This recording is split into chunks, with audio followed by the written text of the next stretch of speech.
Hello les petits readers, j'espère que vous allez bien. Aujourd'hui on se retrouve paré tout au rouge pour vous parler de Noël et plus particulièrement de la palle de Noël. C'est devenu un rituel pour moi de me faire une petite liste de livres sur le thème pour me mettre encore plus dans l'ambiance parce que quitte à être dans l'ambiance de Noël, autant y aller jusqu'au bout. Et puis j'adore ça de toute façon, donc les petites lumières, les choses un petit peu gourmandes, toute la magie de Noël qui s'en dégage, donc autant le faire vivre dans ma lecture aussi.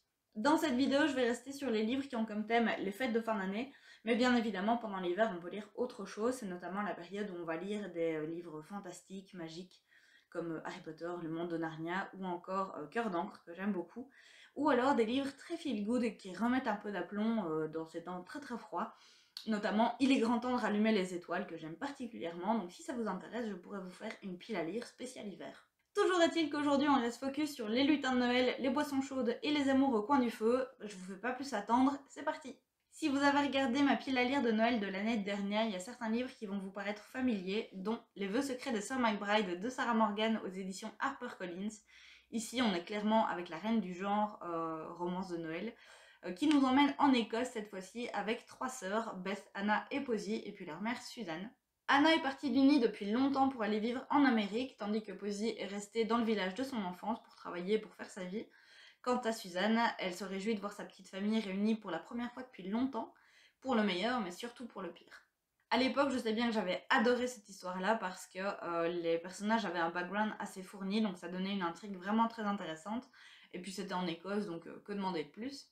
Cette année, Sarah Morgan a remis le couvert en Écosse avec Noël Surprise dans la Highlands, où elle raconte l'histoire d'Ella et de Sarah, deux sœurs, ainsi que leur mère Gail, qui finissent par fêter Noël dans la Highlands. Ça fascine la première, ça émerveille l'autre, et ça rappelle des souvenirs à la troisième. Je crois qu'on voit assez la similitude entre les deux titres, donc une histoire de sœurs avec leur mère, un lourd passé et l'Écosse en fond. Le négatif, c'est que ça s'essouffle, parce que si on lit les deux d'un coup, bah, fatalement, on va lire quasiment la même histoire, donc ça va un peu être fatigant. Mais le positif, c'est qu'au final, les romances de Noël, on sait exactement vers quoi on va aller. On sait un petit peu le genre de schéma et le genre de cliché qu'on va retrouver, et c'est pour ça qu'on y va.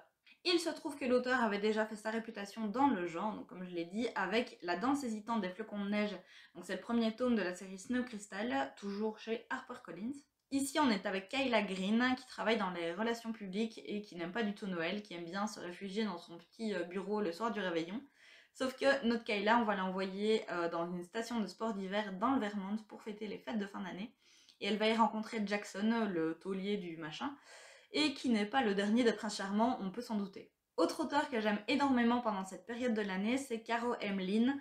Autant Sarah Morgan, elle était sur les personnages bien ficelés, etc., pour avoir vraiment une histoire bien tenue. Autant Caro M. Lynn, elle fait souvent des intrigues et des scénarios qui nous permettent de faire une genre de to-do list de ce qu'il nous faut pour la période de Noël. Donc elle travaille vraiment sur l'ambiance du machin. Dans Je te ferai aimer Noël, par exemple, elle raconte l'histoire d'Andy Taylor qui a un métier assez particulier. En fait, elle s'occupe de trouver des cadeaux pour les gens. Évidemment, Noël, c'est sa période et elle va voir un client, Mark Sullivan, qui va lui proposer non pas de trouver des cadeaux pour sa famille, mais plus de mettre l'ambiance de Noël dans son foyer, parce qu'il n'a pas du tout l'habitude de fêter Noël et de mettre les petits plats dans les grands. Sauf que là, petits enfants obligent, ici c'est obligé. Évidemment, ce serait tout rose si la maisonnée entière était du même avis, sauf que voilà, Joshua, le fils de Mark, évidemment qui va être un petit peu le beau gosse du truc, n'aime pas du tout Noël, donc le but de notre héroïne Andy va être de lui faire aimer Noël. Cher Père Noël, je voudrais un mec, le second roman que j'ai lu de l'auteur, est beaucoup plus cliché, mais reste tout autant une checklist assez amusante. Ici, on va nous raconter l'histoire d'Ali, qui va suivre le conseil de sa meilleure amie, qui est d'écrire une lettre au Père Noël pour lister un petit peu tout ce qu'elle veut pour les fêtes de fin d'année. Sauf que malheureusement, elle va pas l'envoyer à sa meilleure amie, elle va l'envoyer à Evan Sanders, son patron. Donc évidemment, on se doute un petit peu du cliché qui arrive. Mais comme je l'ai dit avec Sarah Morgan, on sait ce qu'on va trouver dans ce genre de romance, et donc du coup, c'est limite pour ça qu'on y va. Et puis, comme je l'ai dit à la base, ben, ça reste une checklist assez amusante pour ne rien oublier pour les fêtes de fin d'année et se mettre dans l'ambiance.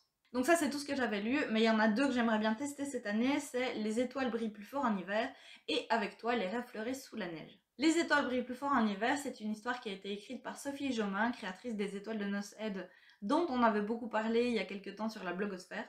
Ici, on nous raconte l'histoire d'Agathe Moraneux qui s'occupe de la déco des galeries Hartmann pour la période de Noël. Et 7 jours avant le lancement de toute cette déco, le nouveau directeur Alexandre vient foutre le bordel et dire que non, et en fait il faut tout changer. Donc notre petite Agathe, elle va pas se laisser faire, elle va aller discuter avec lui. Et évidemment, on se doute un petit peu du genre de scénario qui pourrait aller. Mais je me dis que Sophie Jomain a fait beaucoup parler d'elle à un moment donné, donc l'écriture doit être pas mal.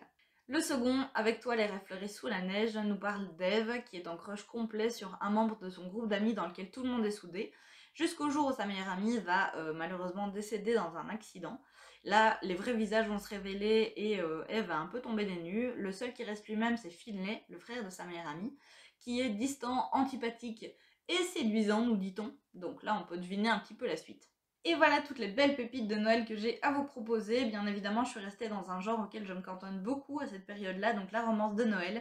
Mais bien évidemment, il y a d'autres genres, même un peu plus dark, qui se prêtent au thème, notamment Le Corbeau de Noël d'Anne Perry qui est sorti cette année, ou encore le très traditionnel Un chant de Noël de Charles Dickens. Si cette liste vous a plu, n'hésitez pas à mettre un petit pouce en l'air, ça m'encourage toujours, à me dire en commentaire si y a un des livres que vous allez lire ou que vous avez lu, et puis à vous abonner en n'oubliant pas la petite cloche parce qu'il y a de belles choses qui arrivent. Et d'ici la prochaine vidéo, je vous souhaite plein de bonnes lectures et une excellente semaine. Prenez soin de vous.